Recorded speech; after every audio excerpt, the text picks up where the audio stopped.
Olá, eu sou Ronaldo Fernandes, hoje 9 de setembro de 2020, aqui das instalações da Milhão Ingredients, vamos ao nosso boletim semanal do milho.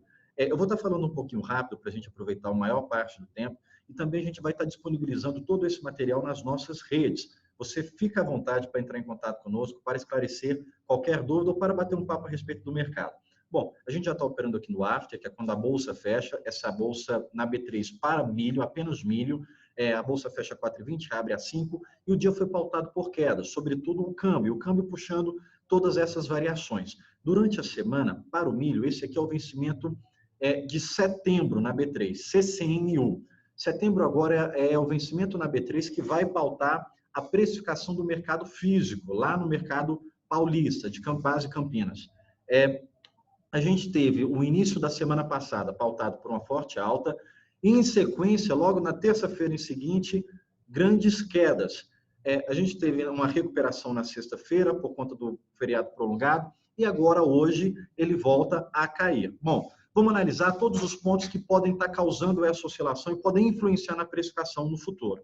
Começando aqui pelo line-up. O line-up é o relatório que nos mostra os navios nomeados para o embarque durante o mês. E os navios para o milho, para os embarques de milho, apontam 5 milhões e 500 mil toneladas para o mês de setembro. O line-up diz que já foram embarcados no mês de setembro 600 mil toneladas. No entanto, a SESEX, que é a Secretaria de Exportação, o órgão, o número oficial do governo, diz que foram exportadas nos 4 primeiros dias de setembro 1 milhão e 800 mil toneladas, que dá uma média diária de 472 mil toneladas por dia. Por que essa diferença? Porque o governo fala em 1 milhão e 800 e o line-up fala em apenas 600 mil. Bom, a gente acredita que essa diferença seja por demora de lançamentos de papel, de burocracia mesmo. Então, muito desse volume possivelmente foi embarcado no mês passado, não foi lançado e está entrando agora no mês de setembro.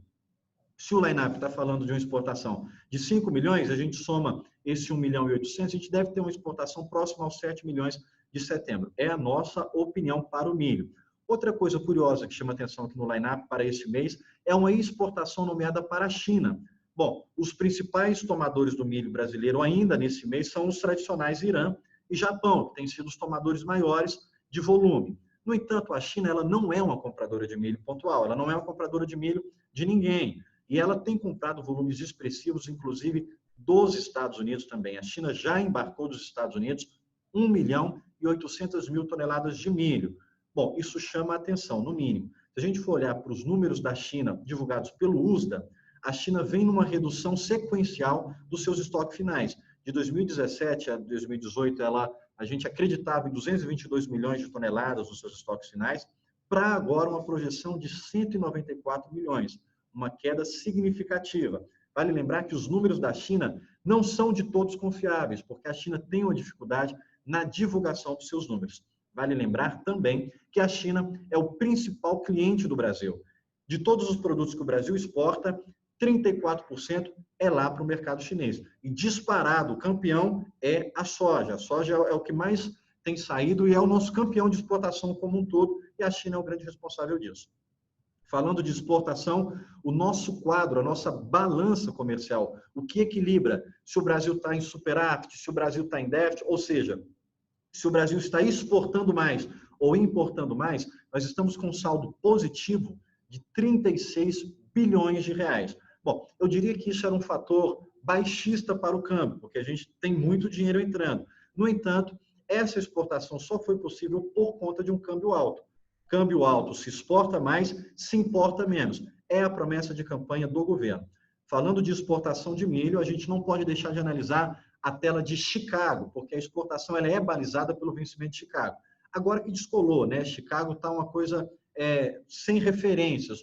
O milho físico negociado lá nos Estados Unidos, para o milho que tem sido apontado em Chicago, agora começou a dar uma recuperadinha, mas foi lá no fundo do poço, foi muito baixo, de forma que não podia ser uma referência. Agora, Chicago parece querer voltar para o jogo e tem pautado a semana aí com fortes altas. Hoje teve uma pequena queda, mas não foi nada significativo.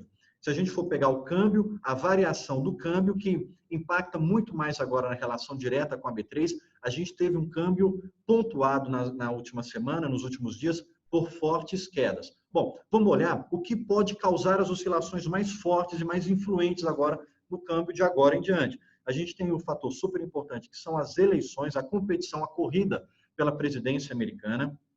As pesquisas, as últimas pesquisas, a divulgada até agora, dia 6 de setembro, mostra o Biden na frente, com 50% das intenções de voto, contra 43%.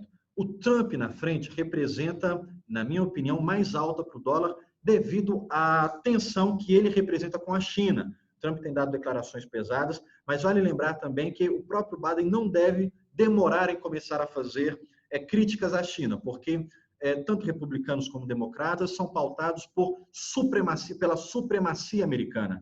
E a China é uma ameaça a essa supremacia. Nós temos também o desenvolvimento das vacinas contra o Covid. A vacina de Oxford teve uma interrupção, parou por conta de um dos voluntários teve uma doença inesperada. A gente tem também o Brexit, que pode influenciar, porque o que aponta agora é um Brexit duro, ou seja, uma saída da União Europeia, do bloco, sem um acordo. E a gente também tem o petróleo. A alta que nós tivemos do petróleo ontem, a alta que nós tivemos do dólar ontem, foi influenciada pela baixa do petróleo. O petróleo teve uma queda drástica, a Arábia Saudita disse que vai reduzir os preços para a Ásia, e aí a gente pode, ou o mercado espera que a Rússia venha retalhar isso em algum momento.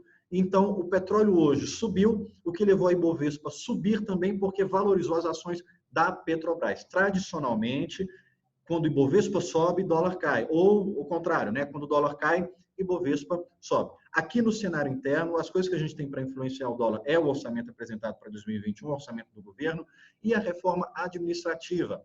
A reforma da Previdência, segundo o Ministério da Economia, segundo o ministro Paulo Guedes, vai trazer uma economia para os cofres brasileiros de 800 bilhões de reais nos próximos 10 anos.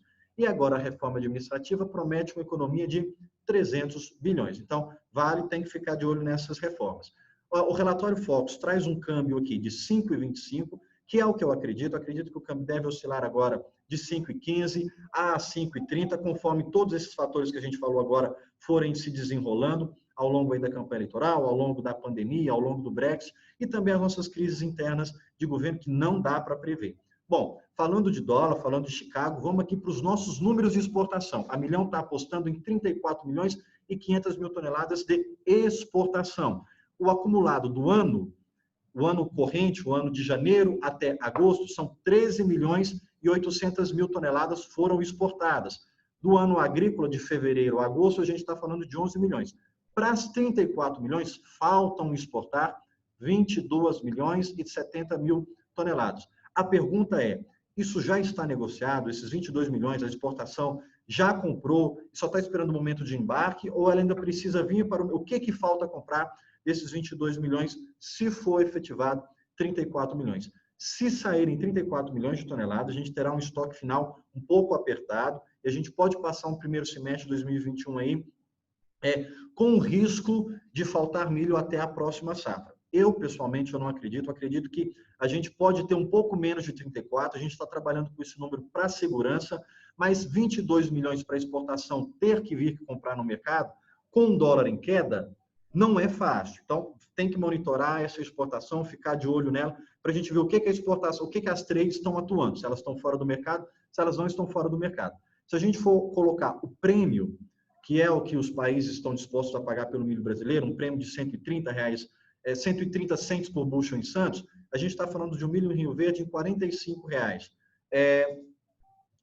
E hoje o milho está girando em torno, os produtores, a parte vendedora fala em torno de R$50, R$48, o milho transgênico lá em Rio Verde. Ou seja, não coloca a exportação no jogo, a exportação fica fora do mercado.